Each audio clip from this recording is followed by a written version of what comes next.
Hello everyone, मैं रविंदर आप सबका अपने चैनल पे वेलकम करती हूँ। आज की इस वीडियो में मैं कोलियस प्लांट की कटिंग लगाने वाली हूँ, वही आप लोगों के साथ शेयर करूँगी कि कैसी कटिंग लेनी चाहिए आपको, जो कि 100% आप श्योर हो जाएं कि वो चलेगी ही चलेगी। और कैसी कटिंग लेने से आपको बिल्कुल बचना चाहिए, क्योंकि उस पर आपकी मेहनत वेस्ट जाएगी और वो कटिंग सक्सेस नहीं होगी। तो चलिए फिर वीडियो को स्टार्ट करते हैं। सारी डिस्कस करूँगी कि किन किन बातों का ध्यान रखना है। वीडियो को पूरा देखिएगा, बिल्कुल स्किप मत कीजिएगा, ताकि बाद में आपको किसी भी तरह की कोई परेशानी ना हो। सबसे पहले तो देखिए, जहाँ से आपको कोलियस प्लांट की कटिंग लेनी है ना, उस प्लांट को देखिए आप। आपको कभी भी ऐसे मिच्योर जो है वो ऐसी मिच्योर कटिंग आपको नहीं लेनी है। आपको ऊपर की हरी हरी कटिंग लेनी है, सॉफ्ट वुड। ये देखिए ऊपर से हरी है ना, ये सॉफ्ट वुड कटिंग लेनी है आपको। ऐसी हार्ड वुड कटिंग आपको नहीं लेनी है, क्योंकि ये जो हार्ड वुड कटिंग होती है ना, ये समझ में सर्वाइव नहीं करेगी। आपको ऊपर की टिप की कटिंग लेनी है, ताकि जो आगे जो है समर आने वाली, गर्मियाँ बहुत भयानक आने वाली हैं, उसमें ये आपके पौधे जो नए तैयार होंगे इस कटिंग से, वो सर्वाइव कर जाएँ। हाँ, उसके बाद हो सकता है कि ये जो हार्ड वुड बच जाएगी नीचे, इसमें से न्यू शूट्स और निकल जाएँ, इसको भी आप रहने दीजिए। पर यहाँ से आपको सॉफ्ट वुड कटिंग लेनी है। दूसरा, आपको इस बात का ध्यान रखना है कि जिसके ऊपर ऐसे फ्लावरिंग हो रही हो, उस स्टेम की आपको कटिंग नहीं लेनी है। आपको कटिंग लेनी, जैसे आप अगर चाहो कि इसकी कटिंग लेके हम प्लांट लगा लें, तो उसको अवॉइड कीजिएगा, क्योंकि ये मिच्योर कटिंग है और ये स्टेम है और इसके ऊपर बर्ड फ्लावरिंग हो रही है। आपको हमेशा ताज़ी जो एकदम से सॉफ्ट कटिंग होती है ना, बिल्कुल नाजुक कटिंग, वो लेनी है। जैसे ये यहाँ पर देखिए सब पे फ्लावर्स आ रहे हैं, ये है ना, इस वाली कटिंग पे फ्लावर नहीं आ रहे, तो मैं यहाँ से ये कटिंग ले लूँगी। बस इन बातों का आपको ध्यान रख के कटिंग लेनी है, तो आपकी कटिंग जो है वो ज़रूर चलेगी। दूसरी बात आपको क्या ध्यान में रखनी है, आपको बिल्कुल भी कंपोस्ट वाली मिट्टी नहीं लेनी है। आपको जो मिट्टी लेनी है वो ऐसी मिट्टी लेनी है जिसमें बिल्कुल भी कंपोस्ट ना मिली हुई हो। तो उसके लिए क्या है, सबसे बेस्ट सॉइल होती है पुराने गमलों की मिट्टी, क्योंकि पुराने गमलों की मिट्टी में से ना जो भी न्यूट्रिशन होता है वो पुराने पौधे ले चुके होते हैं, और अब वो बेजान मिट्टी होती है, वो सबसे सही रहती है कटिंग लगाने के लिए। तो मैं भी यहाँ पर अपने इस प्लांट की मिट्टी को लूँगी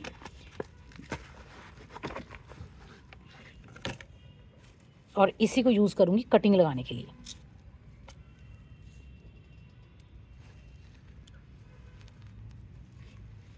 क्योंकि जब वो कटिंग में हम कटिंग लगाते हैं ना, तो उसमें रूट्स तो होती नहीं है कटिंग के अंदर। कटिंग के अंदर जो है वो रूट्स नहीं होती। और जब हम उसमें कंपोस्ट वाली मिट्टी डाल देते हैं ना, तो उसमें जो होती हीट होती है, तो हीट से कई बार हमारी कटिंग्स जो हैं वो बर्न हो जाती, जल जाती हैं, तो उस वजह से वो सर्वाइव नहीं कर पाती हैं। और हमें बिल्कुल नॉर्मल मिट्टी लेनी है, जो जिसमें किसी भी तरह की कोई हीट ना हो और हमारी कटिंग आराम से चल जाए। जब तक जड़ें आएंगी उसके बाद हम ऊपर से उनको अलग से कंपोस्ट डालेंगे, ऐड करेंगे फर्टिलाइज़र उसके अंदर। पहले हम सिंपल मिट्टी में लगाएंगे, और मिट्टी जो है वो बिल्कुल वेल ड्रेन होनी चाहिए, मतलब कि ऐसी मिट्टी जिसमें पानी खड़ा ना रहे। अगर आप ऐसी मिट्टी लेते हैं जिसमें पानी खड़ा रहेगा ना, तो उससे भी जो है वो प्लांट गल जाता है। मिट्टी ऐसी लेनी चाहिए आपको जो एकदम से आप पानी डालें तो निकल जाए थोड़े कुछ ही सेकंड में। मिट्टी के अंदर पानी खड़ा ना रहे, मिट्टी में बस पानी होल्ड हो थोड़ा सा, मतलब मॉइस्चर। ये देखिए मेरी मिट्टी में जैसे मॉइस्चर बना हुआ है ना, पर पानी खड़ा ना रहे। एकदम से रेतली मिट्टी लेनी है। मेरी ये मिट्टी बिल्कुल रेतली है, क्योंकि मेरे अपने जो पुराने गमलों की मिट्टी है वही है। अगर आप न्यू मिट्टी लेते हैं मार्केट से या नर्सरी से मंगवाते हैं, तो उसको पहले आपको भुरभुरा बनवाना है। उसमें कंपोस्ट डालिए, सॉरी कंपोस्ट कह रही हूँ, सैंड डालिए, उसमें राइस हस्क डालिए। देखिए मेरी मिट्टी में राइस हस्क है, आपको शायद दिख रहा होगा, हल्का हल्का राइस हस्क है। इस मिट्टी में सब डला हुआ है, राइस हस्क, कोकोपीट, सैंड। उसके बाद ये यूज़ हो के इतनी जो है वो भुरभुरी हो चुकी है। तो जो ऐसी भुरभुरी सॉइल होती है ना, वो बहुत ही बेस्ट होती है कटिंग लगाने के लिए। अगर आपके पास सॉइल नहीं है ना, तो सबसे बेस्ट ऑप्शन है कि आप सैंड ले लीजिए, सिंपल सैंड ले लीजिए मोटी वाली, उसमें कटिंग लगा दीजिए। और जब कटिंग आपकी चल पड़े, उसके बाद आप जो है वो उसमें कंपोस्ट वाली मिट्टी बना के उसमें अपनी कटिंग को शिफ्ट कर दीजिए। बस ये सबसे अच्छा ऑप्शन है, अगर आपके पास ऐसी भुरभुरी मिट्टी नहीं है तो।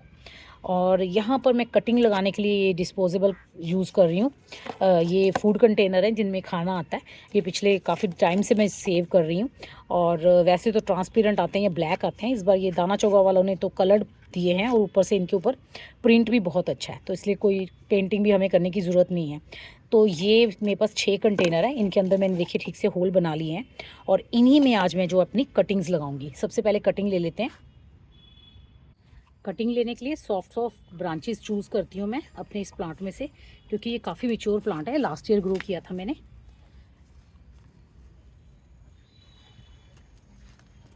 और ये देखिए ज़्यादा से ज़्यादा कटिंग ना जो आपकी 4-5 इंच ही लंबी होनी चाहिए, इससे बड़ी कटिंग ना लें आप।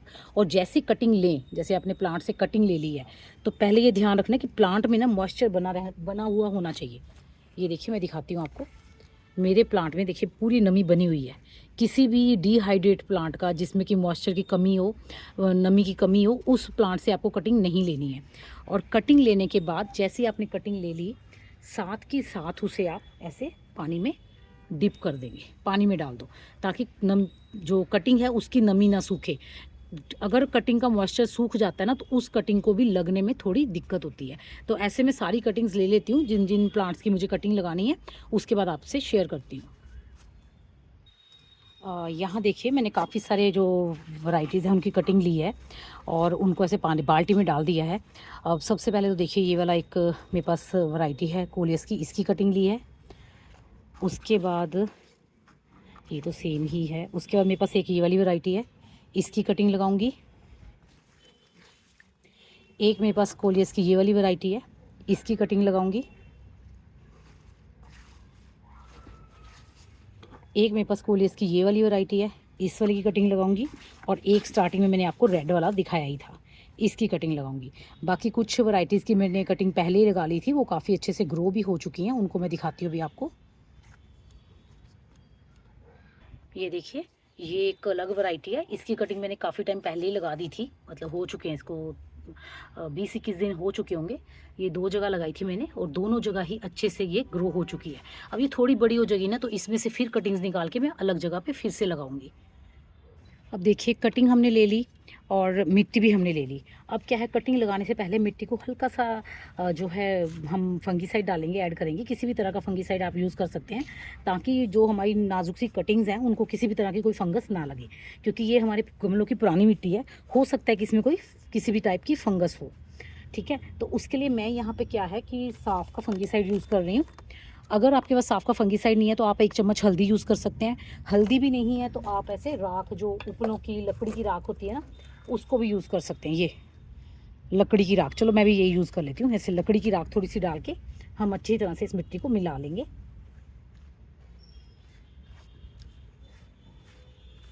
आप चाहे तो थोड़ी सी नीम खली डाल सकते हैं, क्योंकि नीम खली जो है वो भी हमारी जो मिट्टी है ना उसको, ये तो पत्थर है कोई, इसको रख देते हैं नीचे, भरने के काम आएगा। इसको दबा के देखिए, जो भी ऐसे कंकर पत्थर हैं उनको आप निकाल लो मिट्टी से, चेक कर लो कि वो कंकर पत्थर है या क्या है। तो उसको आप मिट्टी, जो पोर्ट्स हैं ना उनके गमलों के नीचे भरने के काम में ला सकते हैं। मेरी भी यहाँ मिट्टी में से इतने सारे कंकर पत्थर निकले हैं, उनको मैं जो पोर्ट्स के नीचे भरूँगी।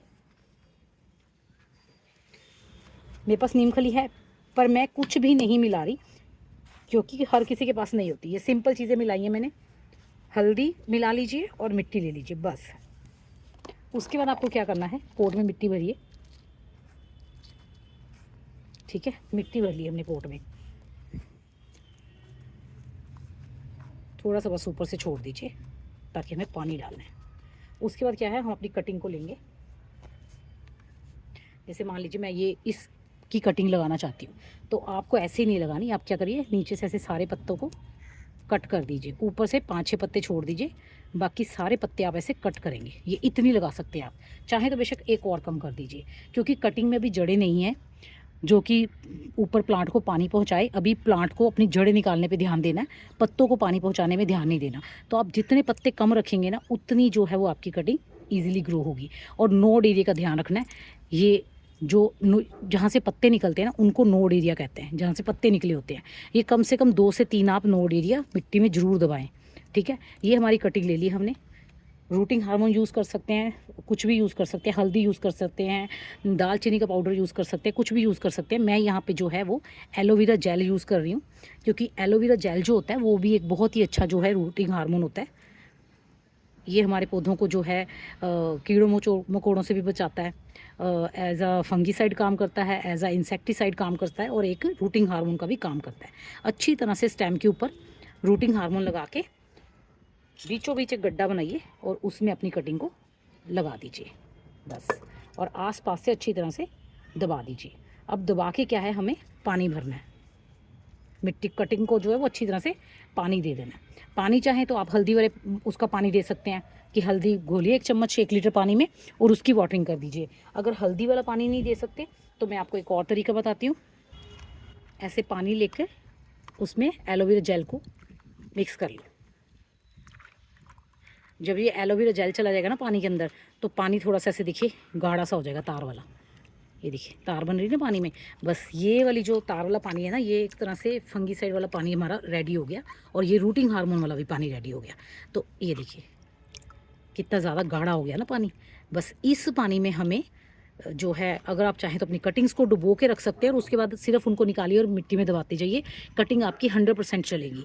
और अगर ऐसे लगा ली हैं तो उसके बाद ये वाला पानी जो है आप अपनी कटिंग को दे दीजिए। बस ये थोड़ा ऑब्जर्व होने में टाइम लेगा सिंपल पानी की बजाय, क्योंकि ये जो है पानी गाढ़ा है, ईजिली मिट्टी के नीचे नहीं जाएगा।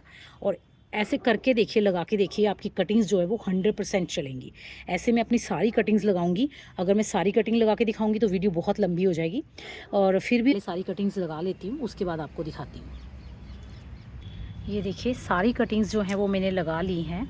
अब क्या है कि, और अच्छी तरह से मैंने इनको वाटरिंग कर दी है। अब क्या है कि मैं इनको कुछ दिन के लिए शेडी एरिया में रखूँगी। जब तक मुझे इनके ऊपर न्यू ग्रोथ स्टार्ट नहीं दिखेगी कि न्यू ग्रोथ स्टार्ट हो गई है, तब तक मैं इनको बिल्कुल शेडी एरिया में रखूँगी। उसके बाद मैं इनको पार्शल जो शेड में निकालूंगी, जिसमें हल्की हुल्की इनको सुबह की और शाम की ढलती हुई धूप मिल जाए और ये अच्छे से ग्रो हो सके। और देखिए सारी कटिंग्स जो हैं वो मैंने लगा दी हैं, क्योंकि ना, और एक में मैंने 3-3 कटिंग्स लगाई हैं, 3-3 4-4 मिक्स मैच करके, क्योंकि जब ये रंग बिरंगे कोलियस खिलेंगे तो बहुत ही सुंदर लगेंगे। जब समर्स में हमारे गार्डन में फ्लावर्स की शॉर्टेज हो जाएगी, तब जो ये रंग बिरंगे पत्तियों वाले कोलियस ही हमारे गार्डन में जो है रंग बिखेरेंगे। तो उम्मीद करती हूँ आपको मेरी ये छोटी सी शेयरिंग अच्छी लगी होगी। अगर अच्छी लगी है तो इसे अपनी फैमिली एंड फ्रेंड्स के साथ शेयर कीजिएगा। कोई भी और क्वेरी हो तो ज़रूर कमेंट बॉक्स में कमेंट करके पूछिएगा। और अगर मेरे चैनल पे न्यू हैं तो इनका अपडेट देखने के लिए मेरे चैनल को सब्सक्राइब कीजिएगा। मिलते हैं फिर नेक्स्ट वीडियो में, तब तक के लिए बाय।